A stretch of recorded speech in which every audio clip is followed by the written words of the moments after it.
Hello and welcome. I'm your host, Elizibar. We are going to talk about Agent Sparx, Defender of Glittera. Now, when I backed this Kickstarter, I expected to get like issue 2. Instead, I got issues 2, 3, and 4, plus issue 1, all bound up in basically a trade paperback, this collector's edition. Wasn't what I signed up for, but it's more than I signed up for, so who really can complain? We're going to spend a lot of time talking about the art in this and a little bit about the setting and some other stuff. I guess we should probably talk about like what was going on. In issue 1, the Glitterites are under attack by a criminal. Her. Her name's Hewa. She's another species. I just blanked on it. I guess it doesn't really matter. They're the bad guys here in issue 1. She's killed people, and she took great pleasure in doing it. She's robbing people. She's just bad. She's not good. She's no good. The Glitterite Society. I should have already had this Wikipedia page pulled up so I could bring it over here. The Glitterite Society reminds me of the Society in Demolition Man. She explains to Spartan that San Angeles, a metropolis that combines the former Los Angeles, San Diego, and Santa Barbara, is a peaceful utopia, and the police are no longer equipped to deal with violent crime. Mm-hmm. Mm-hmm. Does this have anything interesting down here in the production? No, there's nothing like themes or any of that. Oh yeah, Arnold Schwarzenegger is the president, constitutional amendment. Also Taco Bell surviving to be the last fast food restaurant after the franchise wars. That's pretty funny stuff. Has nothing to do with this story though. But that's what this reminds me of. This is like if I could give a one sentence explanation of the book, it's Demolition Man with cute girls. Done. If that sounds like something you like, you can just stop watching this and go track a copy of this thing down and buy it for yourself. You probably won't be disappointed. So issues 1 art is a little rough. You can see here on this page, ow. Okay, had to adjust my headset there. You can see on this page, there's some posing issues, like just little stuff. The coloring is kind of weird. It's obviously digital. I don't know that it looks so appealing. And I talk about all this stuff. I did a review of this like 6 months ago. You can go back on my channel and you can find it. Shouldn't be too hard, Agent Sparx number 1. But then we get to issue 2. Whoa! Completely different. And better in every way. This looks good. The style has solidified. It's definitely, like you can see this is totally like a manga style. And look at the coloring. It's kind of painterly in a very good way. Now that the same stuff that you see here, see, look at the way the highlighting, the hair, look at that kind of stuff. It's still present. It's just better in every regard. Like look here in the chair. This looks pretty good. And this is maybe a little rough up at the top, but who knows how the lighting in there is actually playing out on objects and stuff. So it's okay. This looks good. We're going to just kind of scroll through these next couple of pages. They're just discussing, what's her name? Hewa. Oh, and there's the alien race, the Shingans. Shingans? That live on their planet. Okay, Agent Sparx right here is thinking. Her partner is off to go to the Shingun encampment and do some interrogation work, do some detective work. That's kind of another thing that this story has in common with Demolition Man is there's like the happy society, and then there's the disgruntled underground, and that's totally here as well. These people come from the disgruntled underground. Look at her. She looks pretty good. They all look really good. This page, like if I was to pick this up in a comic book store and randomly open it and I got to this page, I'd be like, this looks good. Look at the shadow work on her face in this panel. Again, on the background, like it looks pretty good. You can see like the hair casting a shadow. I think her neck casts a shadow. It's just mostly covered up by this speech bubble right here. And they're planning their next heist. What is their next heist? I'm glad you asked. They're going to rob a bank. By kidnapping 2 glitterites. They send one in. Look at the total big eyes, small mouth. The facial features are doing a... They look kind of funny. I'll admit that. But they're doing a good job at conveying the emotion. Like, her eyes change size. Like, the pupils, man. It's crazy. The coloring is still pretty nice. But look at the emotion. Like, actually, it's exaggerated. But it looks alright. It gets the point across. A group of Shingans captured. If they don't come out with your money, they'll kill my friend. Hey, what's going on over here? No, please go, but you can't be here. They'll think I called you. Yeah, naturally, she's right. They do. Oh, yeah, this is at the end of her investigation into the Shingan encampment. You can see they're living pretty rough over there. They're living pretty rough.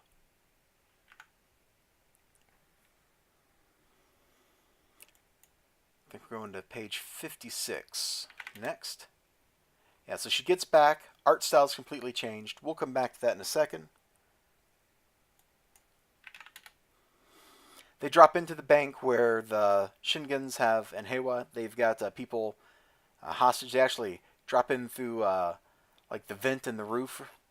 Thump! That had to hurt. That had to hurt. And of course they're going to rescue everybody, right? So they ambush the hostage takers with this little action sequence. 2 sets of action lines. Look at that. One to convey the impact, and the other to convey the motion. I don't know that I've ever seen 2 sets of action lines drawn like that before. But this right here really just amused me. You know, she's watching the security monitors. She should have seen them come in. She didn't. What the? Bam! Just, what the? Bam! What the bam? I really like that. Maybe that's, you know, the inner 12-year-old in me or something. I don't know. They catch up with Heiwa and Agent Sparks' partner. She hulks out and is going to beat her to death. She gets stopped naturally. Naturally. Glitterites aren't supposed to know rage. They're not supposed to kill people. What's going on? They comfort each other. Heiwa makes her escape. She's going back to the Shingan encampment. I think I want to go to 83 next. Yeah, she makes it back there. Where's that page? She gets coffee for her somewhere in here. Oh, there it is. I guess I should have stopped on... Oh, yeah, I had 79 written down. I just didn't go there. She gets her coffee, something to calm you down. I don't know if coffee always has a calming effect. Oh, not 97, 87. And Agent Sparks' partner checks her computer out. A message, probably from Sparx with an update. Unknown sender, and she is immediately assaulted by a PowerPoint slide. Few things in life terrify me like the prospect of being attacked and interrogated by PowerPoint slides. Congratulations, you have found my deep-seated office worker phobia. Anyway, all this just is here to tell us that, hey, she's not like other glitterites. Rage is the key to your strength. Just what you know, glitterites can't feel rage. Other glitterites can't. But you aren't other glitterites' impact lines. Oh! That's a mental punch right there. Bam! Good stuff. We're going to stop here because I don't want to spoil what happens. I'm going to crumple up my little notes. Oh, I can't crumple them up because I need the page numbers to go back and look at the hair. Alright, let's go to 38. No, that wasn't the right page. 34. Still not the... Well, there they are kidnapping people. Let's just... It must be 31 I want to go to. Yeah, look at their hair. Agent Sparks, her partner. So, Agent Sparks, Lingzi. These are Chinese. That's a Chinese name. I'm gonna butcher it. I apologize. You can tell me how to pronounce it a million times. I will probably get it wrong.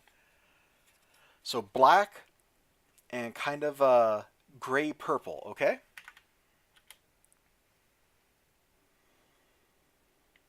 Kind of a deep purple, and it glows when the sun gets on it. All right. And is 56 the next one? A bright purple. and it doesn't glow when the sun's reflecting off of it. 3 completely different style or colors for her hair. Her hair, on the other hand, went from being black to blue, kind of a deep blue-gray, mostly blue, most emphasis on the blue. And the art is completely different from chapter to chapter. Chapter 1 looks different than Chapter 2, looks different than Chapter 3, then looks different from Chapter 4. I kind of wish all the art had been done like this. This looks good.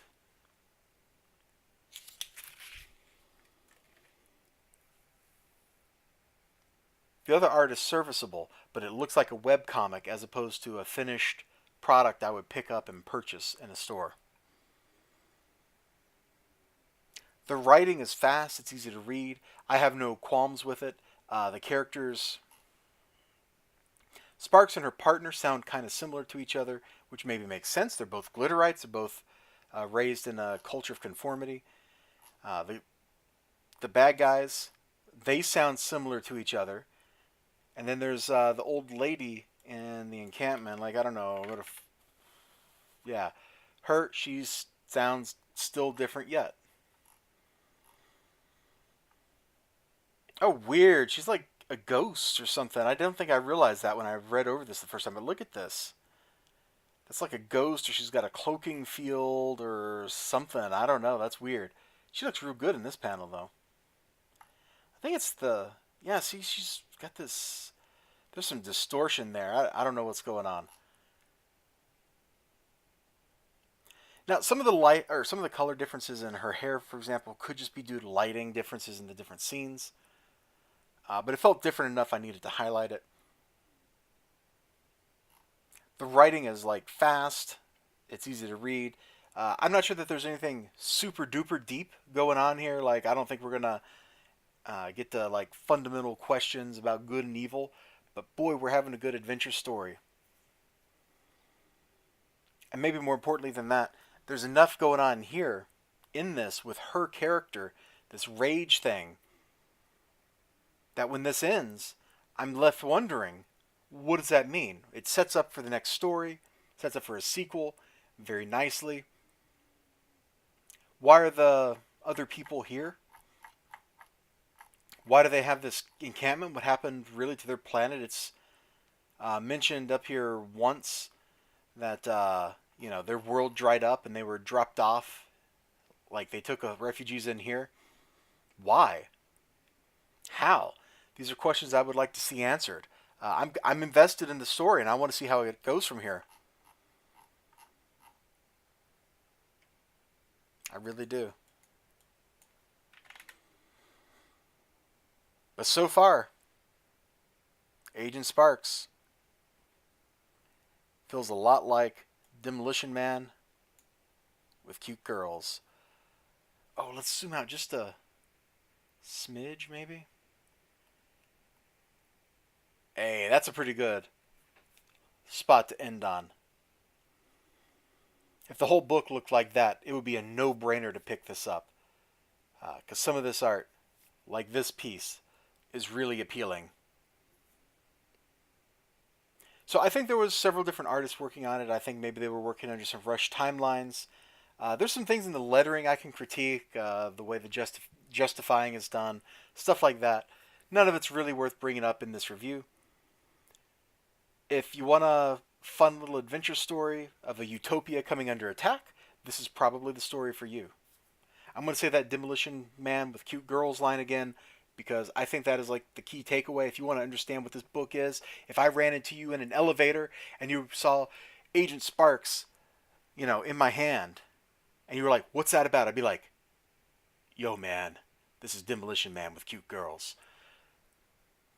Once I realized, reading through issue 2, and I think it was actually her cold powers that she uses that in issue 2 made me think that. Because Demolition Man's all about freezing people, and that's kind of how they kill the bad guy in that, is they freeze him and shatter him. So yeah, check it out. This Kickstarter, I certainly got more books than I expected to, or I will, because this isn't released yet. This is a review copy. not the final copy. So I'm not quite sure what the final copy will look like. But boy, I sure had fun reading this. I know there's some people that can't get over art, but I think I can give art a little bit of a leeway if I'm enjoying the story, and I enjoyed this story. And now I'm starting to repeat myself, so I'm just going to shut up. You all have a great day. Remember to like, comment, and subscribe. I'll see you next time. Until then, bye-bye.